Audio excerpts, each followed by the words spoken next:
¿Qué pasa? ¿Tenéis examen de historia y no habéis abierto el temario aún, Pues ha llegado el historiador para ayudaros. Hoy veremos la transición española. Nos situamos en 1975. Tras casi 40 años de dictadura, Francisco Franco fallece el 22 de noviembre. La cuestión que se plantea entonces es: ¿qué va a suceder con el régimen?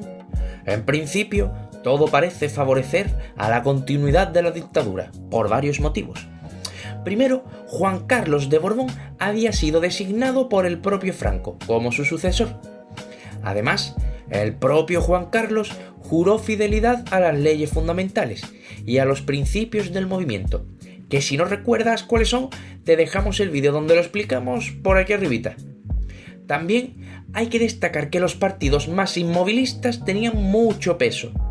Con todo esto, Arias Navarro, quien diera la noticia que Franco había fallecido, era franquista e intransigente. Se posicionó como primer ministro. Pero aunque todo esto hiciera pensar lo contrario, la sociedad española pedía un cambio. Tanto el nivel de vida como la mentalidad había cambiado en toda España. Además, el rey no había afirmado aún sus intenciones, así que a finales de los años 70, el futuro de España se trata como una gran incertidumbre.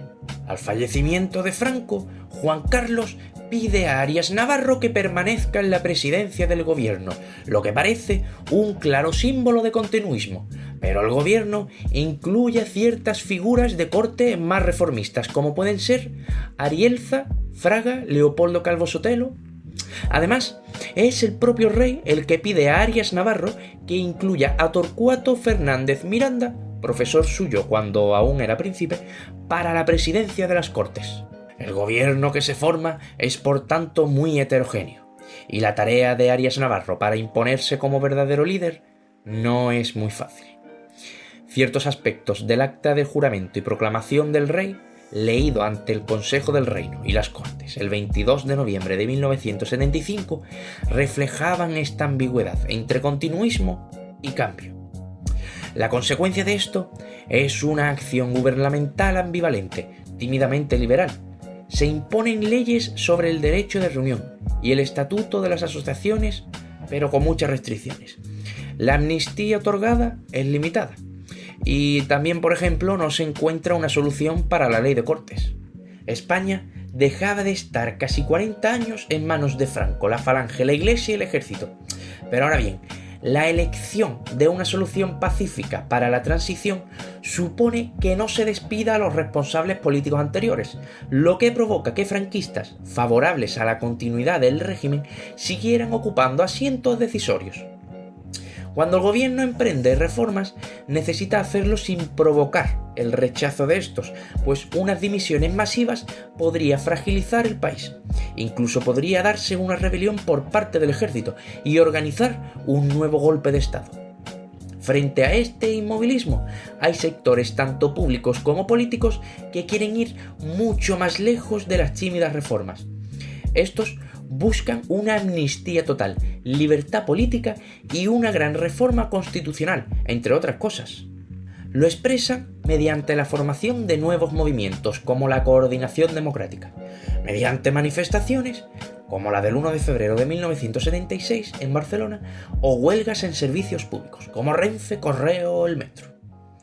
El gobierno intenta controlar estos movimientos, pero pronto se ve superado con consecuencias fatales.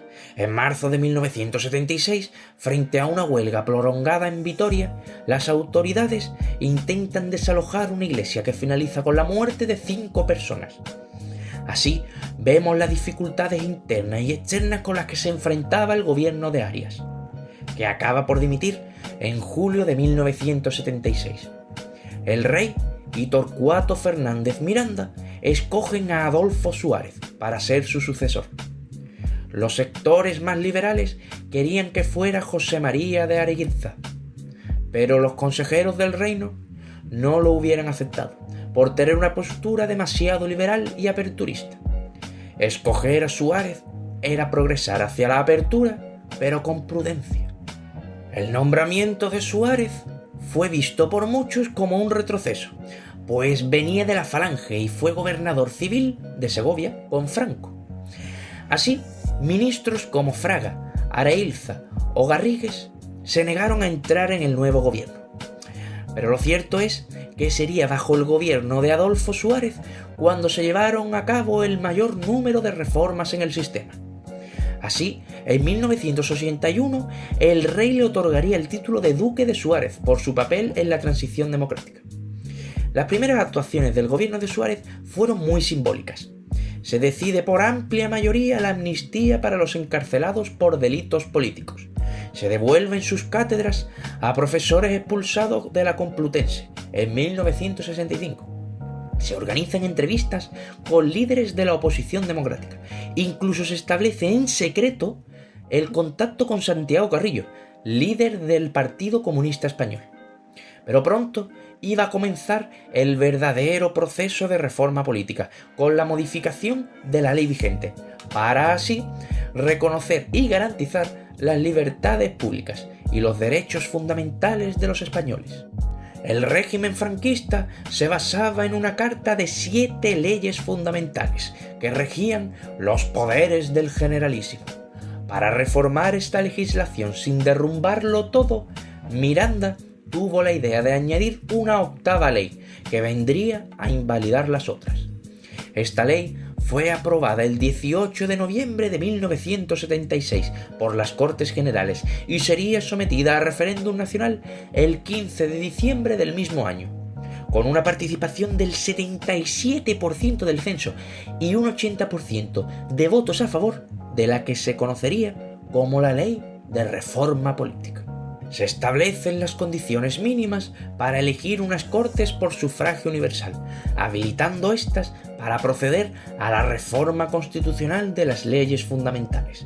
También se establece el concepto de soberanía popular y el sistema parlamentario bicameral compuesto por el Congreso y el Senado. O sea, las Cortes franquistas, aprobando esta ley, aceptaban su propia muerte. Y muchos pensaréis, ¿y por qué lo aprobaron entonces? Pues bien, en parte fue por culpa de las debilidades internas y en parte por las gestiones intensas que hizo el gobierno para que estos la aceptaran. La aprobación de esta ley para la reforma política es un paso fundamental hacia la democracia, que abrió el camino a muchas medidas a partir de marzo de 1977, como la regulación de la huelga, libertad de sindicación, disolución del movimiento nacional.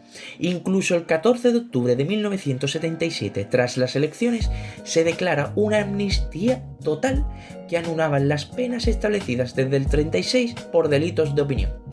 Otro acontecimiento vivido por el gobierno de Adolfo Suárez fue la abdicación de don Juan de Borbón en favor de su hijo Juan Carlos. En efecto, Juan Carlos era heredero por designación de Franco, pero el que debía reinar según las monárquicas debía ser su padre, don Juan. Pero el 14 de mayo de 1977, y para legitimar a su hijo como heredero al trono, don Juan de Borbón abdica en favor de su hijo. Una vez aprobada la ley de reforma política, las elecciones a nuevas Cortes, esta vez democráticas, podían tener lugar, pero el camino para estas elecciones no iba a ser nada fácil. El primer problema venía de los intentos de desestabilización terrorista por los partidarios de la revolución. El segundo de los problemas venía por la legalización del Partido Comunista Español. En efecto, legalizar los partidos formaba parte de las condiciones para que las elecciones fueran totalmente democráticas, pero uno de los puntos para que los inmovilistas franquistas aceptaran la ley de reforma política era la no legalización del Partido Comunista. Para lograrlo, Suárez se entrevistó en secreto con Carrillo, líder del Partido Comunista Español. Pasó por encima del Tribunal Supremo y convocó a las juntas de fiscales para que emitieran un dictamen jurídico favorable el día 9 de abril. Por esta acción, algunos ministros dimitieron y el Consejo Superior del Ejército expresó su reprobación. Con todo esto, se logró la legalización de toda ideología política como la del PSOE, los sindicatos y muchos grupúsculos políticos. A partir de aquí, y para afrontar las elecciones, podemos diferenciar 3 grandes grupos o categorías políticas. Por un lado, tenemos los partidos nacionalistas, el Partido Nacionalista Vasco, Unión Democrática de Cataluña y el Pacto Democrático por Cataluña. Como representantes de la izquierda encontramos al PSOE, al Partido Comunista Español y al Partido Socialista Popular. Por último, a la derecha podemos encontrar a Alianza Popular y algo más escorado al centro-derecha, el Partido Unión de Centro Democrático. Aunque parezca increíble, la formación de partidos de izquierda fue algo más sencilla que por el lado de la derecha, ya que estos existían organizados de forma clandestina bajo el régimen franquista, mientras que los de derecha directamente no existían, ya que solo estaba la Falange. Así, Manuel Fraga Iribarne crea la Alianza Popular, de ideología franquista, y Adolfo Suárez crea en mayo del 77 la Unión de Centro Democrático, una coalición de 15 partidos distintos caracterizada por un centrismo, pero también por una gran heterogeneidad ideológica. Por fin se celebran elecciones el 15 de junio de 1977, con la participación del 78,7%, y como partido ganador saldría UCD, el partido de Suárez, con el 34% de los votos. Después vendría el PSOE, con el 28,9%. Por su parte, también el PNV y el PDC lograron buenos resultados, pero el Partido Comunista Español y Alianza Popular obtuvieron menos de un 10% de los votos, por ser dos partidos fuertemente marcados por el pasado de la guerra civil y del franquismo. Tras estas elecciones da comienzo el segundo de los gobiernos de Adolfo Suárez, que para favorecer el proceso de paz acepta varias reivindicaciones autonómicas, se reconoce el principio de autonomía y se legalizan las segundas lenguas oficiales. Se establece también el Estatuto Preautonómico del País Vasco en junio del 78. Pero el terrorismo sigue haciendo víctimas. En 1978 son 89 las víctimas mortales de actos terroristas, de las cuales 69 son acusadas por actos cometidos por ETA. Por lo tanto, crece la idea de que la instauración de una democracia no bastará para erradicar el problema del terrorismo. Si los problemas políticos son graves, más sería la profunda crisis que azotaría el país, provocada por la coyuntura mundial, pero también por las estructuras productivas arcaicas de España. Es por ello que las cuatro grandes fuerzas del país, UCD, PSOE, PCE y AP, se ponen de acuerdo sobre un plan de saneamiento y de reducción de la conflictividad social. De esta reunión nacen los conocidos como Pactos de la Moncloa, el 25 de octubre de 1977.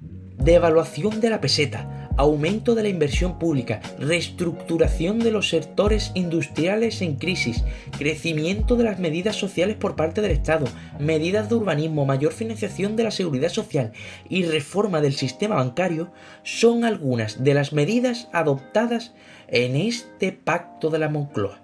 Aunque los avances no eran suficientes, es una primera etapa en la que se toma conciencia de la necesidad de reformar las estructuras y de estimular la productividad nacional.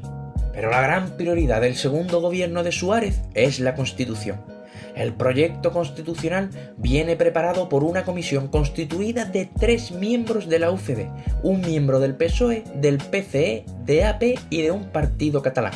El trabajo duraría 8 meses y el texto resultante constaría de 169 artículos, repartidos en una parte dogmática que contiene los grandes principios y derechos fundamentales y una parte orgánica que define el perfil del régimen político, división de poderes, organización territorial, etc.